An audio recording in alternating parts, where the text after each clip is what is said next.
on enchaîne avec le témoignage de Christophe.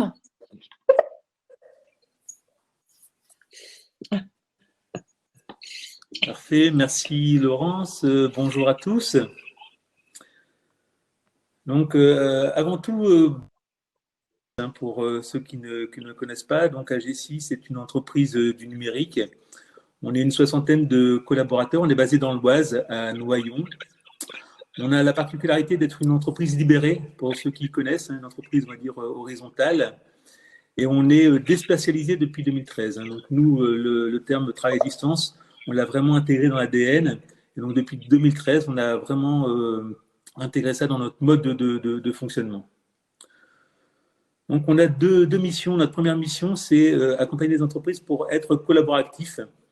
Donc, si on veut faire très vite, c'est supprimer donc les serveurs de fichiers, supprimer les serveurs de messagerie au profit de plateformes collaboratives beaucoup plus intuitives et interactives.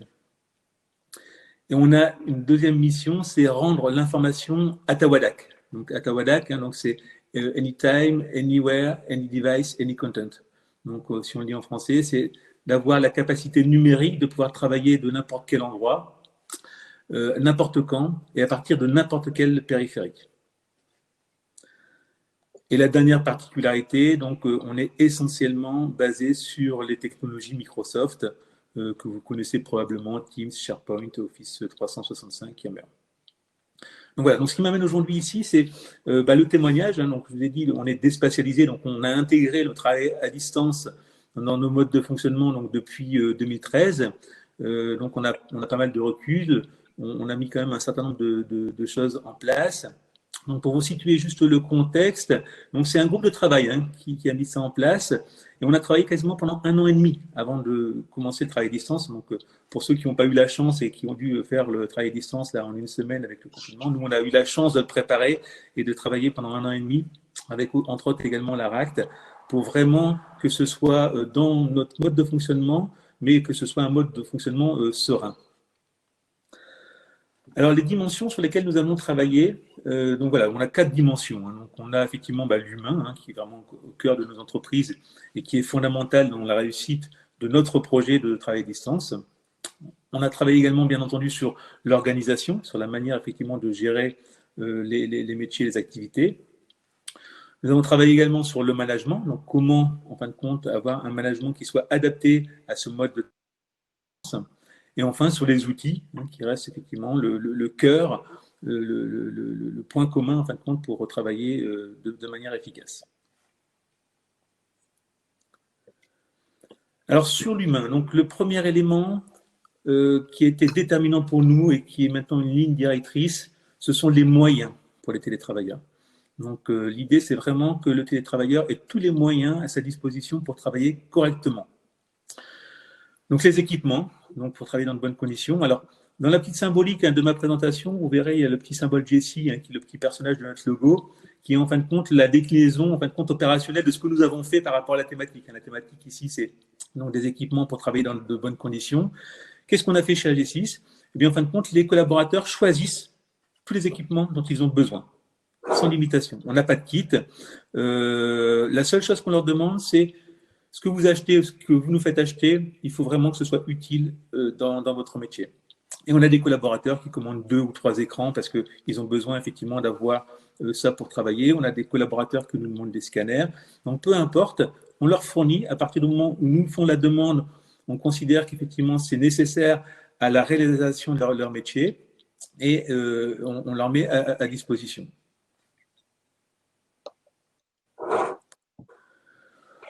Sur les moyens également, c'est leur donner de la liberté pour s'organiser. Donc la liberté du lieu de travail. Donc le télétravail, ça peut être de chez soi, alors sauf actuellement c'est un peu plus compliqué, mais en temps habituel, ça peut également être dans de la famille, dans le sud de la France par exemple, ça peut être dans un centre de coworking, ça peut effectivement être de chez soi, mais ça peut alterner d'un lieu à l'autre. Donc on laisse vraiment la liberté aux collaborateurs. La seule chose qu'on leur demande, c'est que là où vous allez, vous puissiez faire votre métier dans les mêmes conditions que quand vous étiez au siège auparavant. Et à partir de ce moment-là, vous pouvez travailler de où vous voulez et quand vous voulez. Bien entendu, en fonction du métier. On a des métiers de support, par exemple, on a un support client de 8h30 à 18h. Pour ces collaborateurs qui sont en télétravail, pas question de choisir les horaires. Donc, on est effectivement câblé sur le métier qui impose des horaires de 8h30 à 18h, avec une coupure entre midi et 2. Pour les autres, en fin de compte, on va vraiment se centrer sur l'activité. S'ils veulent travailler un peu plus tôt le matin, un peu plus tard le soir, peu importe, l'important, effectivement, c'est que le travail soit fait.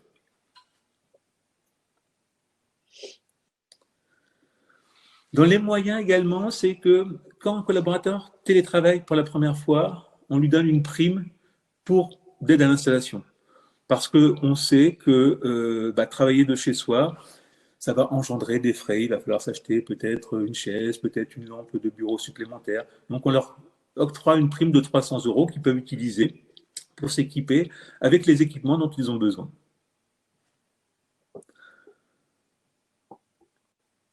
Et puis donc la dernière chose, c'est d'avoir un guide pour les aider à démarrer. Donc effectivement, sur le lieu de travail, sur la manière de travailler, donc ils ont toute liberté. Donc nous, on n'impose pas en fin de compte à un collaborateur de travailler donc, dans une pièce isolée derrière un bureau.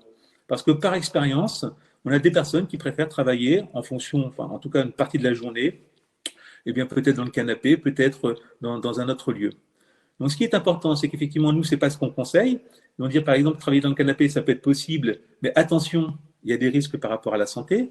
Donc, ce petit guide va les guider, les informer, en fin de compte, sur les bonnes pratiques et ce que nous, on recommande.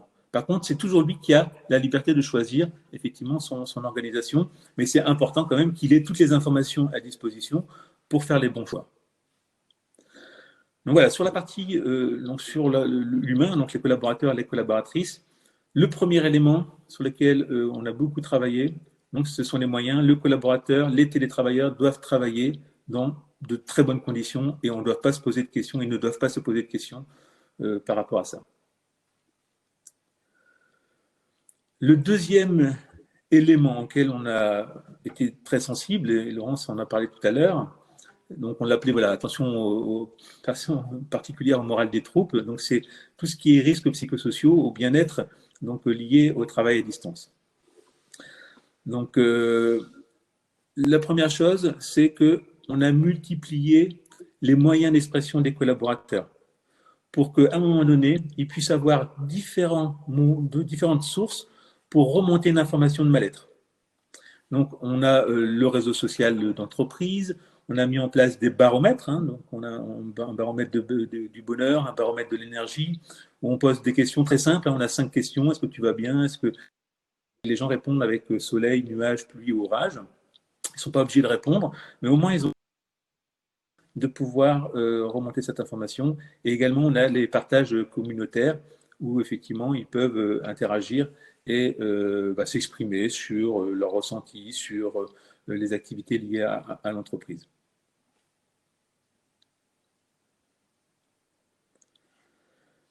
Le deuxième point auquel on a été très sensibilisé, c'est sur la gestion de l'énergie humaine. D'accord. Alors, on rencontre ce même phénomène aussi que dans les cadres, au cadre de direction, où on ne raisonne plus en heures de travail, bien, on raisonne en énergie. Et ça, c'est vraiment important de comprendre ça quand on fait du travail à distance, parce qu'on peut se laisser dépasser, effectivement. On peut faire 2 heures de travail, Laurent se disait, si on enchaîne 2 ou 3 visioconférences, on a épuisé notre énergie pour la journée. Et cette gestion d'énergie, elle est importante parce que c'est-à-dire qu'une fois qu'on la comprend et qu'on la maîtrise, on va avoir une capacité de pouvoir réguler nos activités au sein de nos journées, en disant par exemple, je vais faire des visioconférences que le matin, mais on va être capable de pouvoir se trouver des laps de temps dans la journée pour être capable de se ressourcer donc, en énergie. Donc là, on va principalement faire chez AG6 donc des accompagnements, donc des formations sur l'organisation, sur le développement personnel. On met à disposition aussi de nos collaborateurs des outils de méditation qui vont permettre en fin de compte de pouvoir se recharger en énergie et d'avoir des temps de récupération.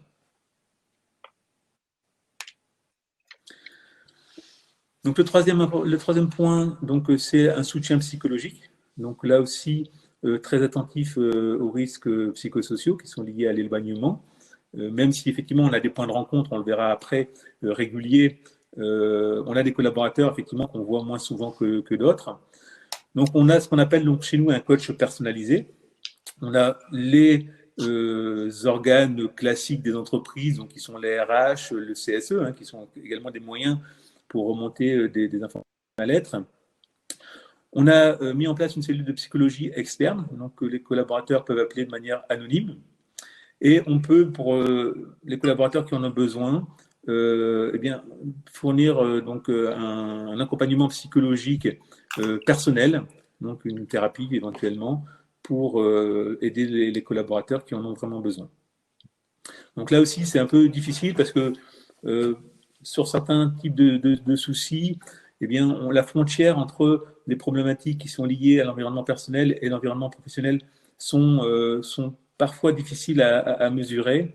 Ce que l'on sait, c'est que de toute façon, à partir du moment où il y a un mal-être, que ce soit au niveau professionnel ou personnel, eh bien, la barrière entre les deux, elle n'est pas étanche. Hein. Quelqu'un qui n'est pas bien sur le plan personnel, il y aura forcément des répercussions sur le boulot et inversement. Donc, l'accompagnement psychologique, on le prend en charge effectivement dans sa globalité. Alors, renforcer le lien social, donc avec des éléments ludiques réguliers. Donc, pour nous, en fait, on a un point de rencontre habituellement, hein, hors confinement, puisque là, depuis le confinement, je vais en parler un petit peu, c'est un peu différent. Mais hors confinement, on a un point de rencontre chez nous, c'est le lundi. Donc, c'est une journée obligatoire où tout le monde vient au siège, où en fin de compte, on se rencontre tous sur le site. On peut avoir des échanges, des interactions, etc. Et éventuellement, une deuxième journée le jeudi. Les autres jours de la semaine, les collaborateurs peuvent travailler d'où ils veulent. D'accord. Ils peuvent venir au siège s'ils veulent. Celui qui n'a pas envie de faire le travail à distance, il n'en fait pas, il vient toute la semaine. Et surtout, ils peuvent moduler d'une semaine sur l'autre. Parce qu'effectivement, en fonction du contexte, eh bien, on a des collaborateurs qui, par exemple, en période scolaire, préfèrent venir à notre siège parce qu'il y a les enfants à la maison et c'est un peu plus pénible à fonctionner. Donc, on met en place également des rencontres régulières hein, pour renforcer le lien social. Donc, on a donc un barbecue annuel avec l'ensemble des collaborateurs. On fait aussi un événement où on part en convention chaque année. Donc, chaque année, on part avec tous les collaborateurs et leurs conjoints et leurs conjointes, puisqu'on considère qu'elles participent indirectement à la vie de la société. Et on part 3 ou 4 jours à l'étranger. Donc, habituellement, on est parti à Dubaï. On est parti à Rio, Bangkok. Devait partir en Slovénie enfin, là au mois de mai, le week-end de l'Ascension. Et malheureusement, avec les contraintes que vous connaissez, on a dû reporter notre convention de cette année à l'année prochaine. Alors depuis le confinement, effectivement, on a vu quand même que le manque de lien, ce lien en fin de compte obligatoire le lundi, qui était quand même qui permettait de réguler, et aussi le fait que le collaborateur avait le choix de venir sur place. Le fait que depuis le confinement, les gens sont obligés d'être en télétravail tout le temps, eh bien, ça amène de nouveaux problèmes chez nous. D'accord. Effectivement, donc on a créé donc de nouveaux espaces. On a mis en place une virtuelle coffee place, donc le matin à 10h30 et l'après-midi à 15h30, qui est une salle de conférence virtuelle où tous les collaborateurs de l'entreprise sont invités à venir prendre le café, échanger, discuter. Donc, ce n'est pas obligatoire. Donc, on a des personnes qui se connectent. Ce n'est pas toujours les mêmes. Mais c'est un point de rencontre, effectivement, pour ceux qui sont, en plus, qui sont isolés, en fin de compte, qui vivent seuls. On s'aperçoit que c'est vraiment quelque chose qui est important pour eux parce que ça permet de garder un lien social. Très attentif aussi depuis le confinement sur le soutien psychologique. Donc, effectivement, ce qu'on appelle les managers de proximité sont plus attentifs à leurs collègues. Sur la gestion opérationnelle, on a l'habitude, c'est qu'effectivement, on a quand même beaucoup de souplesse, c'est-à-dire que on ne fait pas de points réguliers trop souvent avec les collaborateurs qui pénalisent en fin de compte la performance individuelle, mais ça, on l'avait déjà intégré dans nos process. Voilà, on a travaillé aussi sur lutter contre la sédentarité. Donc on le voit aussi là pendant l'espace de confinement, c'est vraiment une préoccupation quand on a intégré ce mode de fonctionnement. Donc on a mis en place effectivement des prises en charge d'abonnements sportifs, des campagnes d'incitation et de sensibilisation pour que nos collaborateurs puissent effectivement faire de l'exercice. Et ceux qui font beaucoup de travail à distance, c'est vraiment très important parce que c'est un retour que l'on a et une contrainte que l'on a à gérer. Et le dernier élément que je souhaitais partager avec vous, c'est effectivement le droit à la déconnexion. Donc, alors, tout ce que je vais vous présenter, tout ce qu'on a mis en place chez AG6 va en fin de compte jouer sur le droit à la déconnexion. Par contre, les points qui restent fondamentaux, déjà, c'est la répartition des pouvoirs. D'accord. Donc, on est sur une entreprise qui est horizontale, donc les pouvoirs sont répartis. Ceux qui n'arrivent pas à se déconnecter dans les entreprises, la plupart, c'est quand même ceux qui sont très investis. Hein. Ce sont les encadrants, les comités de direction, etc. Ce sont surtout ces gens-là qui ont du mal à se déconnecter. Donc, le fait de répartir les pouvoirs, c'est un élément qui nous paraît, en fin de compte, clé pour le droit à la déconnexion. Le deuxième élément sur le droit à la déconnexion, c'est de gérer les activités en flux d'activités en équipe.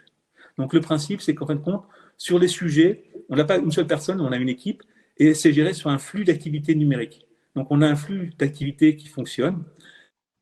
Personne se déconnecte, par exemple, le week-end ou en vacances. Elle se déconnecte du flux d'activités, mais le flux d'activités va continuer et est géré par l'équipe et par les autres collaborateurs. Ce qui fait que quand la personne va revenir, en fin de compte, elle se reconnecte directement au flux qui est en cours, sans récupérer en fin de compte 15 jours, si elle part en vacances, 15 jours de travail à rattraper.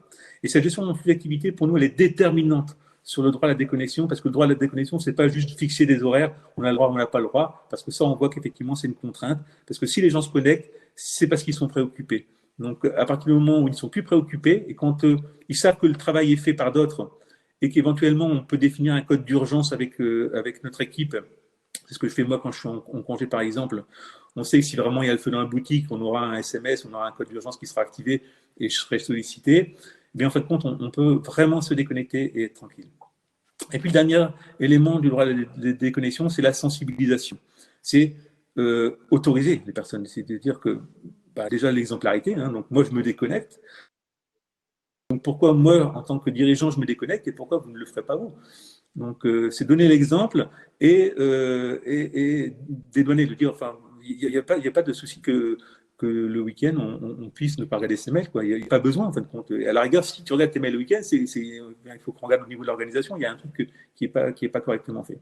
Donc, voilà les sujets sur lesquels on a travaillé sur le droit à la déconnexion. Donc, voilà le premier chapitre. Hein, donc les moyens pour bien travailler et attention particulière au moral des équipes. Donc voilà, c'est vraiment un gros morceau avec pas mal de choses qui ont été faites depuis maintenant 7 ans.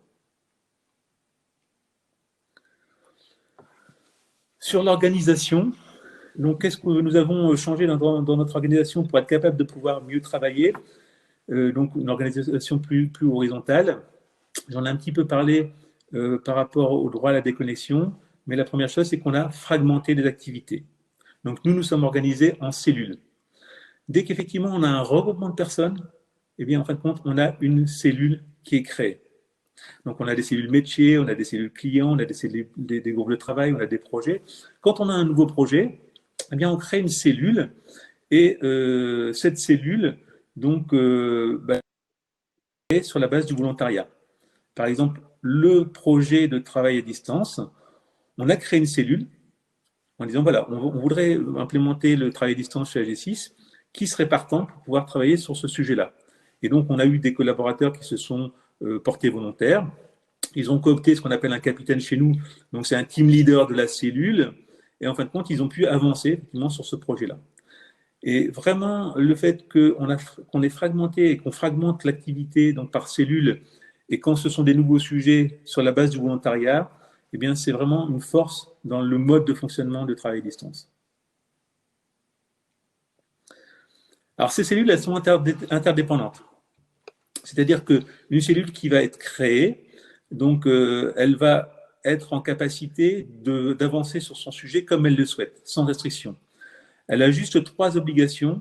Donc, avec son capitaine, la cellule a 3 obligations pour être capable de pouvoir avancer donc en toute autonomie. La première obligation, c'est de communiquer régulièrement sur ce qui est fait. C'est-à-dire qu'en fin de compte, ils vont se réunir, hein, ils vont travailler ensemble. Eh bien, il faut communiquer à l'ensemble des collaborateurs. Ils ne communiquent pas à l'encadrement, ils communiquent à l'ensemble des collaborateurs sur ce qu'ils font. Et au fil de l'eau, si c'est un projet qui va durer 6 mois, ce n'est pas au bout de 6 mois qu'ils vont sortir de tonnes de doc. Hein. C'est au fil des réunions, au fil des avancées, eh bien, ils vont pouvoir informer les collaborateurs des sujets qui sont en cours, de ce sur quoi ils ont statué, et éventuellement interroger les collaborateurs pour avoir leur avis sur certains points. Donc ça, c'est une obligation. La deuxième obligation des cellules, c'est l'apport de connaissances. Parce qu'on part du principe où ce n'est pas parce qu'on met des personnes de bonne volonté autour d'une table que ça garantit un travail de qualité. Donc, il y a l'obligation d'apporter de la connaissance et de l'intelligence dans le groupe, avec les moyens qu'ils souhaitent. Donc, ils peuvent faire appel à un coach, par exemple, ils peuvent aller en formation, se rendre sur des forums, consulter d'autres personnes de l'entreprise. Par contre, ils ont l'obligation d'avoir cet apport d'intelligence dans le groupe. Par exemple, quand on a travaillé sur le travail à distance, on a fait l'appel à l'ARACT qui nous a donné un petit coup de main sur un certain nombre de choses. Il y avait un programme qui était à l'époque en cours sur le sujet, donc on en a profité, on a apporté donc, cette connaissance et cette intelligence au sein du groupe. Et la troisième obligation, c'est de capitaliser ces connaissances, puisqu'effectivement, ces connaissances vont faire grandir nos collaborateurs. Il faut que cette connaissance appartienne également à l'entreprise pour être diffusée à l'ensemble des autres collaborateurs et surtout aussi aux futurs collaborateurs qui arriveront dans l'entreprise. Voilà, donc notre organisation en cellules, on a donc tout de même, comme dans tout système, une cellule de régulation. Hein. Donc, ce n'est pas une métacellule, mais c'est vraiment une cellule qui va avoir un regard sur tout. Parce que quand on travaille sur un sujet, eh bien, on n'a pas une vision d'ensemble et on peut passer à côté de quelque chose. Donc, on a une cellule de régulation qui va eh bien, garder la cohérence globale de l'ensemble des travaux qui sont faits sur les cellules. Donc, cette cellule de régulation, ça va être l'encadrement, les membres de l'encadrement, et des collaborateurs sur la base du volontariat. Donc là aussi, donc, c'est l'équivalent d'un comité de direction, mais plus opérationnel, et dans lequel, en fin de compte, on se réunit tous les lundis de 8h30 à 10h30, et dans lequel on intègre un collaborateur pour une période d'un mois. Donc un collaborateur qui vient sur la base du volontariat. Donc il y en a toujours un qui est là pour le mois en cours, et si on a un vote, en fin de compte, la voix du collaborateur vaut ma voix. À la fin du comité de direction, à la fin de ce débrief, on communique donc sur notre Web TV. En fin de compte, on fait une petite vidéo de 2 à 3 minutes, donc ce qu'on appelle le codir espace, pour communiquer sur ce qu'on a fait, enfin sur ce qu'on a dit en fin de compte au comité de direction. Parce qu'un des éléments fondamentaux également, alors quand on est à distance, mais quand on gère l'information de manière horizontale et quand on veut que les collaborateurs soient autonomes, il faut qu'ils aient accès à l'information. Donc la transparence, elle est de mise sur tout ce que l'on fait.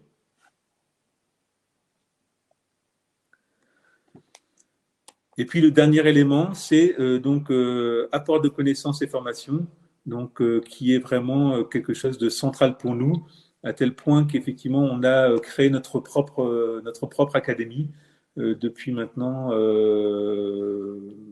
2 ans maintenant, où effectivement donc c'est de l'apport de connaissances sur les sujets techniques sur lesquels on travaille, donc le numérique chez nous, mais également sur des sujets de développement personnel.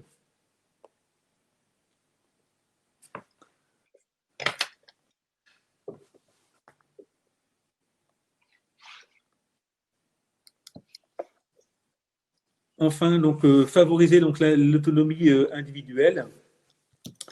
Donc, on a développé pas mal de programmes pour permettre aux collaborateurs qui le souhaitent d'être vraiment autonomes dans ses rôles, dans ses relations. Donc, aujourd'hui, chez AG6, par exemple, les collaborateurs peuvent choisir leur équipement. On l'a vu tout à l'heure pour le travail à distance, mais c'est pas pour tout.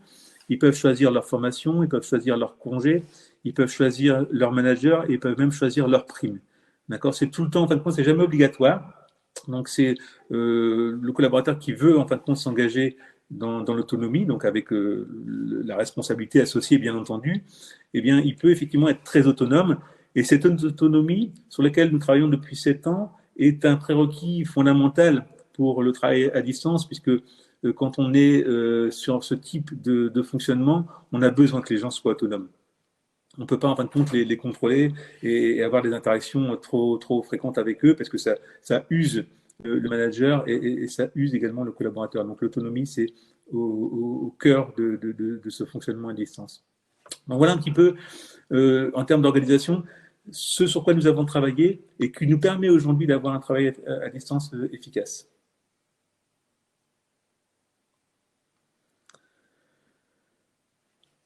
Enfin, le management, qui est effectivement une vraie dimension aussi importante dans la manière, en fin de compte, de gérer nos collaborateurs.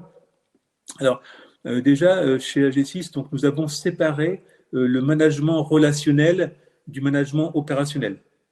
Donc, on a ce qu'on appelle le management opérationnel. Ce sont, en fin de compte, les capitaines des cellules que j'ai expliqué juste avant. Donc, on est organisé en cellules. Les collaborateurs cooptent un team leader. Ce team leader, c'est le management opérationnel. Lui, il s'occupe du travail, des actions, de ce qu'il y a à faire, vraiment de la partie opérationnelle. On a un autre type de management qui est le management relationnel. Le manager relationnel, lui, s'occupe de l'individu. Il ne s'occupe pas de ce que fait l'individu, puisque ça, ce sont les capitaines qui vont s'en occuper, mais il s'occupe de la personne. C'est est-ce que tu vas bien? Est-ce que tu as tout ce que tu veux pour travailler? Comment tu te sens dans ton job?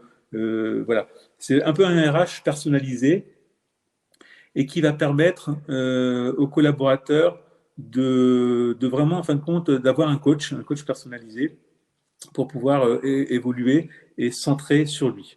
Ce coach individuel, donc ce qu'on appelle un coordinateur relationnel chez AG6, qui est l'équivalent d'un manager dans les autres entreprises, bien c'est le collaborateur qui va le choisir. Et chaque année, il pourra en changer.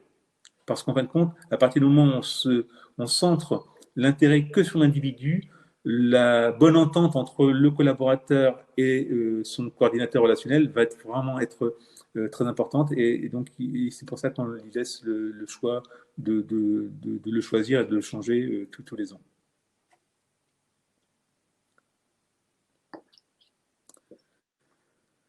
Donc, sur la partie, donc les coordinateurs relationnels, donc ils ont en fin de compte la double compétence, hein, parce que l'autonomie, donc chez nous, en fin de compte, on essaye effectivement de l'inciter, mais elle n'est pas obligatoire. Donc ça aussi c'est important, c'est que chaque collaborateur peut ne pas être autonome s'il n'a pas envie d'être autonome. Donc les coordinateurs relationnels vont avoir la double compétence. Donc ils vont être formés sur le management traditionnel, donc pour être capable de pouvoir suivre une personne de manière un peu plus poussée, mais il va également être capable de pouvoir, il sera également formé au coaching, donc qui permettra effectivement de pouvoir prendre de la distance et de lui laisser effectivement une marge de manœuvre pour que le collaborateur soit autonome. Et en fin de compte, ça va permettre au collaborateur, quand une nouvelle personne arrive dans l'entreprise, eh bien, de pouvoir le suivre pour pas qu'il ne se sente abandonné dans un premier temps et de pouvoir petit à petit, donc lui, laisser de l'espace et être autonome, sachant que cette autonomie, en fin de compte, c'est la clé de succès du travail à distance. Pour le manager, ce qui va être important, fondamental, c'est apprendre à lâcher prise. Et c'est probablement le travail le plus difficile à faire pour le manager et pour l'encadrement de manière générale. Et c'est ce sur quoi on a passé beaucoup de temps. C'est qu'en fin de compte, et là on le voit avec le travail à distance, on est obligé de lâcher prise. On ne peut plus en fin de compte être dans le contrôle ou dans l'hyper-contrôle, c'est plus possible. Ou alors on va stresser les personnes et on se stresse pour rien, parce qu'on n'a pas visibilité, on ne sait pas ce que font les gens, à quelle heure ils travaillent, etc. Donc le lâcher prise, c'est vraiment quelque chose qui est important. Donc on a formé nos collaborateurs, donc nos managers, donc au lâcher prise. Et on leur propose également un accompagnement avec un psychologue ou un psychothérapeute. C'est pas obligatoire, mais aujourd'hui, je pense que tout le monde, enfin tous les managers le font, parce qu'en fin de compte, lâcher prise, c'est pas juste en fin de compte de dire ok, bon, on n'est pas dans le contrôle et puis on prend sur nous. C'est pas en fin de compte le lâcher prise, c'est pas prendre sur nous et vivre mal les événements. Le lâcher prise, c'est de dire en fin de compte, on laisse un espace de liberté à nos collaborateurs en le vivant bien. Et en le vivant bien, ça veut dire qu'il y a un travail sur soi à faire. Et ça, en fin de compte, on l'a compris assez tard, donc on a créé un peu de souffrance au départ chez nos managers qui faisaient semblant de dire oui, ok, moi j'achète, etc. Et puis au final, quand on discute avec eux, on voyait qu'il y avait de la souffrance et que c'était difficile et qu'ils prenaient sur eux. Et à un moment donné, prendre sur soi, on ne peut plus, hein, donc on finit par exploser. Donc là, c'est de dire, voilà, on leur donne vraiment les moyens de lâcher prise à leur rythme, en fonction de leur personnalité également, et on leur propose un accompagnement pour les aider à ça. Et ça, c'est vraiment un facteur clé de succès incontournable dans le management. Et puis avoir des points de repère sur l'activité. Donc effectivement, on fonctionne par activité, hein, on fonctionne même par groupe, hein, vous l'avez compris chez nous. Et en fin de compte, l'important c'est que le job soit fait au sein d'une équipe. Et derrière, on ne mesure pas la performance individuelle, on mesure le travail de l'équipe qui va être effectué. S'il y a un problème au sein de l'équipe, l'équipe va le gérer elle-même. Et si elle n'a pas la capacité à gérer elle-même parce qu'elle n'a pas les compétences, elle va faire appel à la cellule de régulation ou à de l'aide extérieure pour se faire aider sur la gestion de conflits, par exemple. On peut être amené à appeler des animateurs ou même des extérieurs si jamais si ça se faisait. Par contre, il est important d'avoir des points de repère sur l'activité. Ces points de repère doivent être peu nombreux et significatifs et ne nécessitant pas de ressaisie d'informations. Donc voilà, c'est vraiment les choses que l'on traite sur le management et qui me semble important justement par rapport au travail à distance. Et puis donc voilà, c'est faire une démocratie d'entreprise. Donc chez AG6, quand on a besoin d'un nouveau manager, eh bien, en fait, quand on fait une élection, c'est-à-dire que c'est pas moi ni l'encadrement qui nommons un nouveau manager, mais on fait un appel à candidats. Donc tous ceux qui se manifestent font une petite vidéo pour se présenter et voilà. Et derrière, ils sont élus de manière démocratique par l'ensemble des collaborateurs. D'accord. Une fois qu'ils sont élus, ils sont formés au management traditionnel et au coaching. Ils sont accompagnés par un manager senior et deviennent en fin de compte éligibles pour l'ensemble des collaborateurs. Donc voilà, donc un axe très important sur le management, effectivement sur lequel nous avons pas mal travaillé, qui est essentiel dans la performance en fin de compte du travail à distance et encore plus quand on est en full distance et en full distance obligatoire comme on l'est aujourd'hui, hein, qui est vraiment une dimension encore plus contraignante que ce que nous on a pu mettre en place parce que chez nous, la liberté de choisir de ne pas faire de travail à distance était quand même un point clé de réussite. Et là, malheureusement, on ne l'a plus. Hein. Donc, ça veut dire qu'effectivement, on a quand même un peu de souffrance par rapport à ça. Le quatrième volet, donc, ce sont les outils. Donc, les outils numériques, puisque effectivement, avoir des bons outils, ça va permettre de pouvoir faciliter le mode de fonctionnement. Donc, sur des plateformes collaboratives, donc être capable de pouvoir travailler donc en désynchronisé, parce qu'on l'a vu tout à l'heure, les personnes n'ont pas forcément travaillé donc en même temps, donc ou au même moment. Donc, mais également capable de travailler, par exemple, quand on va faire une visioconférence, c'est en même temps que la visioconférence d'être capable de co-construire le document en interaction. Donc, il faut les plateformes qui vont bien pour être capable de faire ça et de le faire de manière efficace. C'est une gestion communautaire. Donc, on a parlé tout à l'heure de transparence de l'information et d'être capable d'être acteur. Pour que les gens soient acteurs, à tout moment, à tous les niveaux de l'information, il faut qu'effectivement tout soit géré en plateforme communautaire, donc en réseau social d'entreprise, que quand le comité de direction publie le Codir Express, les collaborateurs puissent éventuellement liker ou commenter ou demander attendez, ça c'est pas clair, vous avez dit ça, qu'est-ce que ça veut dire? Il faut effectivement permettre cette ouverture pour avoir de l'interaction à tout moment. Et c'est une garantie également d'impliquer les personnes et qu'elles soient le plus autonomes possible. Ça va être de gérer effectivement le flux d'activité, hein, on en a parlé tout à l'heure, c'est qu'effectivement on va gérer donc les informations par thématique et par groupe de travail, où là on sera capable de pouvoir partager des documents, de l'information, des échanges, faire des chats, enregistrer des vidéos, et tout ça effectivement sur le flux d'activité. Par exemple sur le groupe de travail des spatialisations, donc on a un flux d'activité, et tout ce qui va se passer autour de ça, tout ce qu'on va créer, tous les problèmes que l'on a rencontrés par rapport à ça, sera présent dans le flux d'activité. Donc toute personne qui se connecte sur ce flux d'activité va voir effectivement où est-ce qu'on en est et sera capable de faire un feedback par rapport à ce qui s'est passé. Donc ça, c'est vraiment aussi important d'avoir des outils de ce type. Donc on utilise Teams de Microsoft, mais on en a d'autres. Pouvoir suivre l'activité des personnes, hein, donc d'avoir la capacité donc, de manière numérique de pouvoir faire facilement donc, des enquêtes, des baromètres, suivre l'activité des personnes, et tiens, sur quels documents ils ont travaillé pendant ces derniers jours, sans besoin d'avoir demandé aux collaborateurs d'aller renseigner dans un fichier Excel ce sur quoi il a travaillé.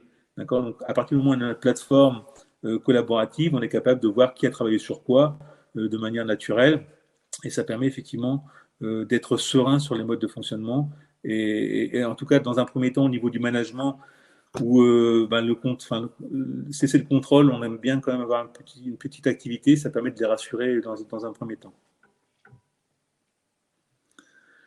Donc des dispositifs pour communiquer, hein, je pense que là tout le monde avec le confinement a découvert des outils pour ceux qui ne connaissaient pas. De pouvoir faire des conférences dans de bonnes conditions, avec une bonne qualité vidéo, avec une bonne qualité sonore, d'être capable d'enregistrer des visioconférences pour être capable de les rejouer, de pouvoir co-construire en même temps que de faire la visio. Donc voilà, tout ce qui est moyen de communication, c'est vraiment essentiel quand on est à distance, parce qu'on ne se voit pas, on n'échange pas de documents, et donc tout doit se faire de manière numérique, donc il faut que ce soit assez fluide. Et puis, donc, dernier point, c'est qu'effectivement, tout ça, ça doit être accessible, alors intégré. C'est-à-dire que parfois, ce que l'on trouve dans l'entreprise, c'est qu'on a un petit peu tout ça, mais on a un produit pour faire ci, un produit pour faire là. Donc, vraiment, l'idéal, c'est vraiment d'avoir un outil intégré qui permet de pouvoir consolider des informations, d'avoir une seule authentification, d'avoir quelque chose de sécurisé, donc, et accessible à distance, forcément. Et le dernier volet, donc, sur la partie outils, donc, qui est sur la partie sécurité, donc, qui est vraiment un point important, et je le cite ici parce qu'on a eu pas mal de soucis par rapport aux entreprises qui ont mis du travail à distance un petit peu à l'arrache.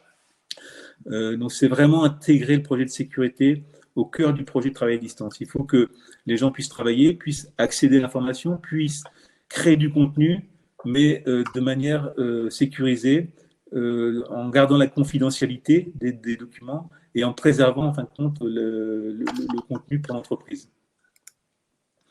Donc il y a de la sensibilisation. Donc la principale source d'inquiétude aujourd'hui, c'est les campagnes de phishing. D'accord. Donc c'est des petits mails que vous recevez, quand vous cliquez, vous êtes déjà infecté, ou vous êtes redirigé sur des sites qui vous demandent de saisir des mots de passe, et on peut réussir à créer des mots de passe.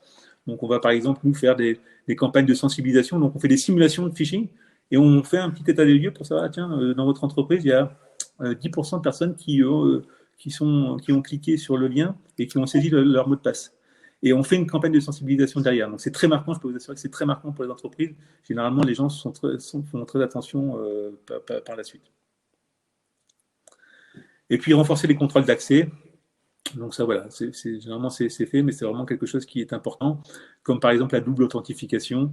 On ne peut pas se connecter à notre système d'information si effectivement on n'a pas une double authentification avec une vérification par SMS ou par une petite application. C'est très risqué en fin de compte si on n'a pas au moins ce système-là en place dans les entreprises. Donc voilà, c'est vraiment un point important pour les outils, parce qu'il faut que ça fonctionne de partout, mais en gardant la maîtrise et de manière sécurisée. Alors pour terminer, donc les clés de succès qu'on a identifiées, c'est le temps. C'est qu'effectivement, à partir du moment où on a commencé à faire, et aujourd'hui on est vraiment très opérationnel sur le sujet, il faut du temps, parce que on a vu le management, il faut en fin de compte changer les mentalités. Donc il faut être patient, il faut y aller progressivement, petit à petit, et intégrer ça dans les habitudes des collaborateurs. Le deuxième élément de succès, c'est la liberté. C'est vraiment, alors bien entendu, actuellement c'est pas possible, mais dès que c'est possible, moi je vous suggère en fin de compte de laisser la possibilité aux collaborateurs de choisir les périodes et les plages où ils peuvent travailler à distance. Et leur permettre de changer aussi, de moduler, parce que c'est compliqué de se dire on choisit un jour, 2 jours. Bon, c'est difficile de choisir, parce que quand on choisit 2 jours, c'est pour les 6 mois ou l'année à venir. Le fait d'avoir le choix de pouvoir moduler d'une semaine sur l'autre, quand on a la possibilité, c'est vraiment un élément clé de succès, puisque les gens les collaborateurs se sentent libres de pouvoir moduler vraiment en fonction de leurs besoins. Et on a des périodes, en fin de compte, on a besoin de voir des collègues.